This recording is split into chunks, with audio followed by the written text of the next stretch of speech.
ஆத்ம நமஸ்தே. நான் உங்கள் வித்யா பேசுறேன். மகாவிஷ்ணுவின் 7வது அவதாரம் தான் இந்த ராம அவதாரம். ராம அவதாரம்ன்றது எல்லோருக்குமே தெரிஞ்சிருக்கோங்க. இந்துக்களா இருக்கும் அனைவருக்குமே ராமர் அவதாரம் பற்றிய கதைகள், புராணங்கள் அனைவருக்குமே தெரியும். இந்த ராம அவதாரத்தை நாம படிக்கிறதோ, கேட்கிறதோ, கதையா கேட்கிறதோ, இல்ல பாடல்களா கேட்பதோ, அந்த மாதிரி இருக்கும்போது பாத்தீங்கன்னா நம்ம வாழ்க்கையில இருக்கிற பாவங்கள் நீங்கி, துன்பங்கள் நீங்கி, புண்ணியங்கள் பெருகுன்றாங்க. அதனாலதான் ஏழரை சனி நடக்குதா, ஹனுமன் சாலிசா கேளுங்க. ஹனுமன் சாலிசா என்பது என்ன? ஹனுமன் சாலிசா என்பது ராமாயணத்தில் வரக்கூடிய சுந்தர காண்டம். இந்த சுந்தர காண்டம் கேட்கும் போது பாத்தீங்கன்னா வாழ்க்கையில எல்லா துன்பங்களும் நீங்கி இன்பங்கள் அதிகமா பெருகுன்றதுதான். அவ்வளவு அதிசக்தி நிறைந்த, அவ்வளவு ஆன்மீக ஆற்றல் அதிகம் நிறைந்த இந்த ராமர் கால வழிபாட நாம நம்ம வீட்டுல மேற்கொள்ளும் போது நம்ம வீட்லயும் பாத்தீங்கன்னா அந்த பாவங்கள் எல்லாமே நீங்குது, துன்பங்கள் எல்லாமே தொடங்குதுங்க. ராமன் நவமி அன்று நாம ராமருக்கு முறையாக நம்ம விரதம் இருந்து வழிபாடு பண்ணும்போது அந்த ராமர் போன்ற பிள்ளையே நாம பெற்று எடுக்கலாங்க. குழந்தை வரம் வேண்டி யாரெல்லாம் காத்துட்டு இருக்கீங்களோ அவங்க கண்டிப்பா இந்த ராம நவமி வழிபாடு பண்ணுங்க. அதாவது பங்குனி மாதம் சுக்லபக்ஷம் வருகின்ற நவமி திதியில தான் ஒவ்வொரு ஆண்டும் ராம நவமி கொண்டாடப்படுது. அந்த வகையில இந்த ஆண்டு வருகின்ற மார்ச் 27ஆம் தேதி, அதாவது வருகின்ற வெள்ளிக்கிழமை ராம நவமி கொண்டாடப்படுதுங்க. இந்த ராம நவமி அன்று நாம ராமரை தொடர்ந்து வழிபாடு பண்றோம் போது ராமரோட அருளும் பெற முடியும். அதே மாதிரி நாம ராமரை எங்கெல்லாம் வழிபாடு பண்றோமோ, ராமர் பேரை எங்கெல்லாம் நாம உச்சரிக்கிறோமோ அந்த இடத்துல கூப்பிடாமலே அனுமனும் நம்மை காத்து ரட்சிப்பாரு. ஏன்னா ராமர் பக்தி அதிகம் நிறைந்தவர் அனுமர்.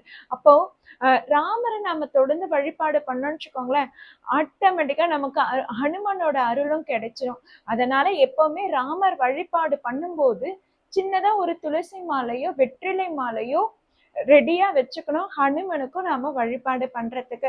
ஹனுமனுக்கு வெற்றிலை மாலை போட்டு வழிபாடு பண்ணோம்னா நம்ம வாழ்க்கையில வெற்றிகள் அதிகமா குவியுங்க. அதனாலதான் வெற்றிலை மாலை வழிபாடு பண்றது.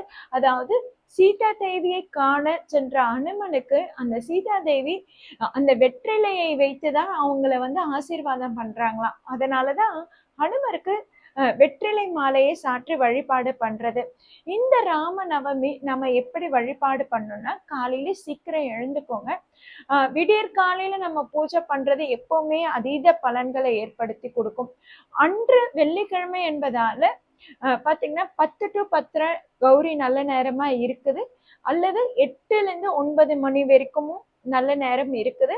அதே மாதிரி விடியற்காலைன்னு சொல்லியிருந்தேன் பாத்தீங்களா, விடியற்காலை பிரம்ம முகூர்த்த நேரத்துல வழிபாடு பண்ணாலும் சரி ராம நவமிக்கு ரொம்பவே நல்ல உகந்த நேரமா கருதப்படுது. அதே மாதிரி காலை 6 to 7 சுக்கிர ஓரையிலும் இந்த ராம நவமி வழிபாடு பண்ணலாம். ஒன்னும் இல்லைங்க, ராமருக்கு பானகத்தை ரெடி பண்ணிக்கோங்க. பூஜை அறைய சுத்தம் பண்ணிடுங்க. பூஜை அறைய நல்லா சுத்தம் பண்ணிட்டு நம்ம வீட்டுல ராமர் படம் இருக்குன்னா ராமர் படத்துக்கு அலங்காரம் பண்ணிடுங்க. அழகா பூ பொட்டெல்லாம் வச்சு அலங்காரம் பண்ணிடுங்க. வீட்டுல நெய் தீபம் ஏத்தி வச்சிருங்க. எப்பவுமே நம்ம இந்த மாதிரியான விசேஷ நாட்கள்ல அட்லீஸ்ட் ஒரு நெய் தீபமாவது ஏத்தி வைக்கணும். நெய்ன்றது குரு அம்சம் நிறைந்தது, சரிங்களா? வீட்டுல வெள்ளி விளக்கு இருக்குன்னா அப்ப அந்த வெள்ளி விளக்குல சுக்கிரன் அம்சம் நிறைந்த வெள்ளி விளக்குல நம்ம குரு அம்சம் நிறைந்த நெய்யை ஊற்றி தீபம் ஏற்றும் போது அந்த குரு சுக்கிரனோட கிரகத்தின் அருள் நமக்கு பரிபூர்ணமா கிடைக்கும். மகாலட்சுமி பெருகும், வீட்டுல பணம் செல்வம் கொழிக்கும். அதனாலதான் எப்பவுமே நெய் விளக்கு ஏத்த சொல்றது. அதுவும் வீட்டுல வெள்ளி விளக்கு இருக்குன்னா அதுக்கு அதிக இம்பார்ட்டன்ஸ் கொடுக்கறதும் கூட, சரிங்களா? அதே மாதிரி ராம நவமி அன்றும் இதே மாதிரி பூஜை அறையை சுத்தம் பண்ணி அழகா அலங்கரிச்சுட்டு பூக்கள் அதிகமா ராமர் படத்துக்கு வச்சுட்டு அதே மாதிரி பாத்தீங்கன்னா பானகம் ரெடி பண்ணிக்கோங்க. ஏலக்காய், கற்கண்டு இதெல்லாம் போட்டு நம்ம பானகத்தை ரெடி பண்ணிக்கிறோம் பாத்தீங்களா, அந்த பானகத்தையும் வச்சுட்டு நம்ம ராமரை வழிபாடு பண்ணோம். நம்ம பூஜை எல்லாம் முடிச்சிட்டோம் பாத்தீங்களா, பூஜை எல்லாம் பண்ணிட்டு நாம கற்பூரம் ஏற்றிட்டு ராமரோட ஸ்லோகத்தை கண்டிப்பா படிக்கணும்.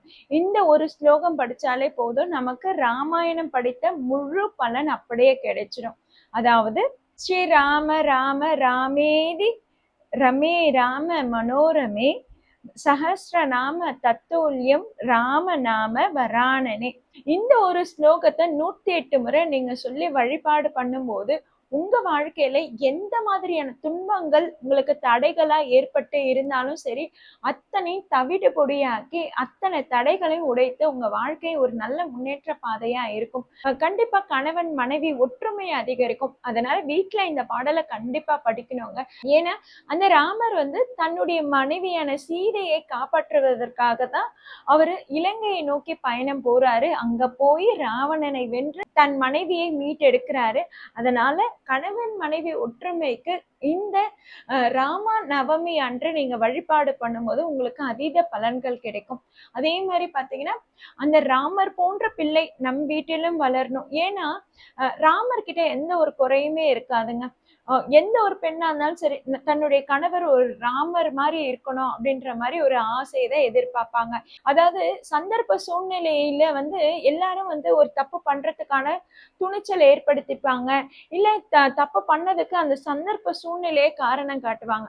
ஆனா ராமருக்கு சந்தர்ப்ப சூழ்நிலை எதுவாக இருந்தாலும் தன் மனைவி ஒருத்தி மட்டுமே, நான் அவளுக்காக மட்டும்தான் வாழ்வன். ராமர் சீதைக்காக எந்த ஒரு திருமணமும் பண்ணிக்காம சீதைக்காகவே மட்டும்தான் தன்னை அர்ப்பணிச்சுக்கிட்டாரு. அதனால பெண்கள் எல்லோருக்குமே தன்னுடைய கணவர் ஒரு ராமர் மாதிரி இருக்கணும்ன்ற ஆசைப்படுவாங்க. அதே மாதிரிதான் ஒரு பிள்ளையா ராமர் எந்த இடத்துலயும் குறை வைக்கல.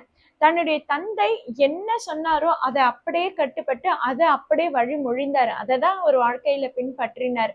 எந்த இடத்துலயும் தன்னுடைய தந்தைக்கு எதிராக அவர் எந்த ஒரு குறைகளையும் எந்த ஒரு குற்றத்தையும் அவர் சொல்லவே இல்லை. அவர் தந்தை வார்த்தைகளை மட்டும்தான் பின்பற்றினார். அப்படி ஒரு குழந்தை நம்ம வீட்லயும் பிறக்கணும், நம்முடைய குழந்தைகளும் ராமர் மாதிரி பிறக்கணும் அப்படின்னும் போது இந்த வழிபாடை கண்டிப்பா மேற்கொள்ளுங்க. இந்த வழிபாடு நீங்க மேற்கொண்டு வரும்போது பாத்தீங்கன்னா உங்களுக்கு வாழ்க்கையில கண்டிப்பா 16 செல்வங்களும் பெற்று வாழ்வீங்க. அதுல உங்களுக்கு குழந்தை செல்வமும் கிடைத்துருங்க. கண்டிப்பா அன்னைக்கு நீங்க ராமர் வழிபாடு பண்ணிட்டு உங்களால முடிந்த உதவிகளை ஏழை எளியோர்களுக்கு செஞ்சுட்டு வாங்க. ஒரு கோயிலுக்கு போய் அங்க உங்களால முடிந்த உதவிகளை அங்க இருக்கிற ஏழை எளிய மக்களுக்கு தொண்டு செஞ்சுட்டு வாங்க. அதே மாதிரி உங்களுக்கு பக்கத்துல யாராவது ஏழை வீட்டுல குழந்தைகள் வளர்றாங்கன்னா அப்ப அந்த குழந்தைங்களுக்கு அவங்களுக்கு படிப்புக்கு தேவையான உதவிகள் செஞ்சுட்டு வாங்க. கண்டிப்பா அன்னைக்கு நீங்க செய்யக்கூடிய உதவிகளும் தொண்டுகளும் தான தர்மங்களும் உங்க வாழ்க்கையில மிகப்பெரிய மாற்றத்தை ஏற்படுத்தி கொடுக்கும். அதே மாதிரி அந்த ராமர் போன்ற குழந்தை உங்கள் வீட்டிலும் பிறக்குங்க. அதனால அனைவரும் கண்டிப்பா வீட்டுல ராம நவமி வழிபாடு பண்ணுங்க. ராம நாமங்களை உச்சரிங்க. உங்களுக்கு அருகில் இருக்கும் பெருமாள் கோயிலுக்கு போயிட்டு உங்க பேர்ல அர்ச்சனை பண்ணிட்டு வாங்க. குழந்தைக்காக நீங்க ரொம்ப நாள் காத்துட்டு இருக்கீங்க, ட்ரீட்மெண்ட் எடுத்துட்டு இருக்கீங்கன்னா அன்று நீங்க பெருமாள் கோயிலுக்கு போயிட்டு உங்க பேர்ல ஒரு அர்ச்சனை பண்ணிட்டு உங்களால முடிந்த தொண்டு உதவிகளை ஏழை எளிய மக்களுக்கு செய்யுங்க. அதுவும் சிறு குழந்தைங்களுக்கு அவங்களுடைய படிப்புக்கும் அவங்களுடைய ஆரோக்கியத்துக்காகவும் நீங்க தான தர்மம் பண்ணும்போது உங்க வாழ்க்கையில அதீத பலன்களை ஏற்படுத்தி கொடுக்கும். ராம நாமத்தை உச்சரிக்கும் போது நம்முடைய வேண்டுதல் பிரார்த்தனைகள் அத்தனையும் நிறைவேறும். உங்களுக்கும் அந்த குழந்தை செல்வம் அந்த பாக்கியம் கிட்டும்.